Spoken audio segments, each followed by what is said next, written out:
नमस्कार, स्वागत है।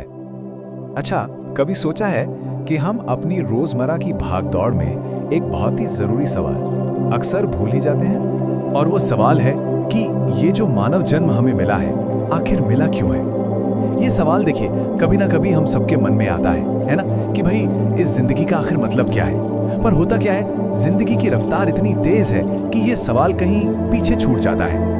हम इंसान के रूप में जन्म तो ले लेते हैं, पर अक्सर एक मशीन की तरह ही अपनी पूरी जिंदगी गुजार देते हैं। तो चलिए आज इसे बिल्कुल अलग नजरिए से देखते हैं। जरा एक पल के लिए सोचिए कि आपने इस ब्रह्मांड की, इस यूनिवर्स की सबसे बड़ी लॉटरी जीत ली है। कैसा महसूस होगा? कमाल का है ना। सच तो यह है कि मानव जन्म मिलना किसी लॉटरी जीतने से कम नहीं है। पर हम क्या कर रहे हैं? अपनी नासमझी में हम इस कीमती टिकट को बस एक रद्दी कागज की तरह इस्तेमाल कर रहे हैं। तो अब सवाल ये है कि ये जो 84 लाख में से एक का इनाम हमें मिला है, इसका असली मूल्य क्या है? आखिर ये टिकट इतना इतना खास क्यों है? चलिए थोड़ा और गहराई में चलते हैं और समझते हैं कि हमने असल में जीता क्या है। ये नंबर देखिए जरा, 84 लाख। शास्त्रों के हिसाब से इस ब्रह्मांड में 84 लाख अलग अलग तरह की योनियां हैं। योनियां मतलब अलग अलग तरह के जीवन के रूप।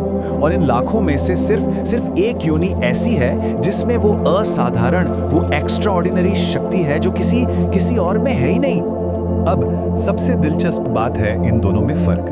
देखिए, बाकी की जो लाखों योनियां है ना, उनमें जीव बस अपनी इंस्टिंक्ट्स पर, अपनी मूल प्रवृत्तियों पर जीते हैं। मतलब जो पिछले जन्मों के कर्म है, बस उनका फल भोगते रहते हैं। ये एक तरह से पैसिव एक्सपीरियंस है, जैसे किसी कॉस्मिक वेटिंग रूम में बैठे हो। लेकिन मानव जीवन ये बिल्कुल अलग है। यहाँ हमारे पास है बुद्धि, यानी फ्री विल, अपनी मर्जी से फैसला लेने की ताकत। तो ये जीवन एक वर्कशॉप की तरह है, एक ऐसी वर्कशॉप जहां हम नए कर्म करके अपने पुराने कर्मों के चक्र को तोड़ सकते हैं। और सच पूछिए तो यही इस जीवन का सबसे बड़ा, सबसे कीमती इनाम है, क्योंकि केवल और केवल मानव योनि में ही आत्मा को परमात्मा से जुड़ने की, उससे एक होने की शक्ति मिलती है। बाकी सभी योनियां वो तो बस उस अनंत चक्र में घूमती रहती हैं, फंसी रहती हैं।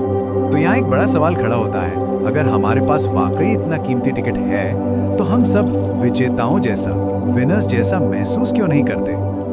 आखिर क्यों हम इस टिकट को कैश नहीं करा पा रहे हैं? क्या गड़बड़ है? अब ये सब बातें सुनने में तो बहुत अच्छी लगती है ना, काफी फिलोसॉफिकल, काफी आदर्शवादी। लेकिन असली जिंदगी में ये सब कैसे मुमकिन है? क्योंकि असलियत तो कुछ और ही है ना। बॉस की डांट पड़ रही है, घर की ईएमआई की टेंशन है, घंटों ट्रैफिक में फंसे हुए हैं। ऐसे में आत्मा परमात्मा की बातें सोचना तो भाई नामुमकिन सा लगता है। हमारी जिंदगी तो एक मशीन जैसी बन गई है। सुबह उठो, काम पर जाओ, वापस आओ, सो जाओ। बस ये बेसिक जरूरतें पूरी करने में ही सारी एनर्जी, सारा टाइम निकल जाता है। और यही तो सबसे बड़ी विडंबना है। हमारे हाथ में वो कॉस्मिक लॉटरी का विनिंग टिकट है, लेकिन हम उसे अपने रोज की चिंताओं में, ईएमआई चुकाने में, इन छोटी मोटी चीजों में ही खर्च कर दे रहे हैं। क्यों? क्योंकि हम उसकी असली कीमत जानते ही नहीं, उसे रद्दी कागज समझ बैठे हैं। तो ठीक है, ये तो हुई प्रॉब्लम। लेकिन अगर कोई सच में इस चक्र से बाहर निकलना चाहे, तो फिर रास्ता क्या है? क्या कोई मैप है, कोई गाइडेंस है जो हमें सही दिशा दिखा सके? और मजे की बात यह है कि इस सफर पर किसी को अकेले नहीं चलना पड़ता। कहते हैं कि जब कोई इंसान सच्चे मन से बस एक कदम, सिर्फ एक कदम भी इस आध्यात्मिक यात्रा की ओर बढ़ाता है ना, तो ईश्वरीय मदद अपने आप मिलने लगती है। उसके कर्मों के हिसाब से उसके आसपास ऐसी परिस्थितियां बनने लगती हैं जो उसे इस मायावी दुनिया से बाहर निकलने में मदद करती हैं। तो वो पहला कदम किस दिशा में उठाना है? यहीं पर आते हैं हमारे शास्त्र। शास्त्र क्या है? वो इस आध्यात्मिक यात्रा के लिए एक मैप की तरह है, एक गाइड की तरह। वो हमें बताते हैं कि भाई ये रास्ता सही है और इस रास्ते पर ऐसे चलना है। और इस सफर के लिए जिस सबसे जरूरी, सबसे प्रमुख मैप का जिक्र बार बार आता है, वो है श्रीमद् भागवतम। ये वो ग्रंथ है जो आत्मा और परमात्मा के बीच के रिश्ते के रहस्य को बड़े ही लॉजिकल, बड़े ही तार्किक ढंग से समझाता है। लेकिन सिर्फ मैप हाथ में आ जाने से तो कुछ नहीं होता है ना, उसे पढ़ना और इस्तेमाल करना भी तो आना चाहिए।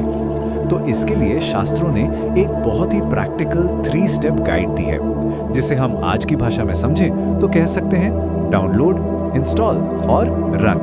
तो देखिए, पहला स्टेप है श्रवण, यानी ज्ञान को सुनना और समझना। ये ठीक वैसा ही है जैसे हम कोई सॉफ्टवेयर डाउनलोड करते हैं। फिर दूसरा स्टेप आता है मनन, यानी उस सुने हुए ज्ञान पर गहराई से सोचना, विचार करना, उसे अपने अंदर उतारना। ये हो गया उस सॉफ्टवेयर को इंस्टॉल करना, क्योंकि सिर्फ डाउनलोड करके फोल्डर में रखने से तो सिस्टम बदलता नहीं है ना। और फिर आता है तीसरा और सबसे सबसे जरूरी कदम, आचरण। मतलब उस ज्ञान को अपनी रोज की जिंदगी में अपनाना, उसे लागू करना, यानी सॉफ्टवेयर को रोज चलाना। जब तक ये ज्ञान हमारे एक्शन में, हमारे व्यवहार में नहीं झलकता, तब तक इस दुर्लभ मानव जीवन का असली मकसद पूरा ही नहीं होता। तो अब हम आखिर में पहुंचते हैं उस सवाल पर जो सबसे जरूरी है। इस पूरी बातचीत का निचोड़ यही है कि ये जो मानव जीवन हमें मिला है, ये कोई मामूली बात नहीं है। ये एक असाधारण मौका है, एक ऐसा मौका जिसमें ईश्वरीय मदद भी मिलती है और रास्ता दिखाने वाला मैप भी हमारे पास है। और इस सब का अंतिम लक्ष्य, आखिरी गोल क्या है? वो है जन्म और मृत्यु के इस पुराने थका देने वाले चक्र को हमेशा हमेशा के लिए तोड़ देना, उससे आजाद हो जाना, मुक्त हो जाना।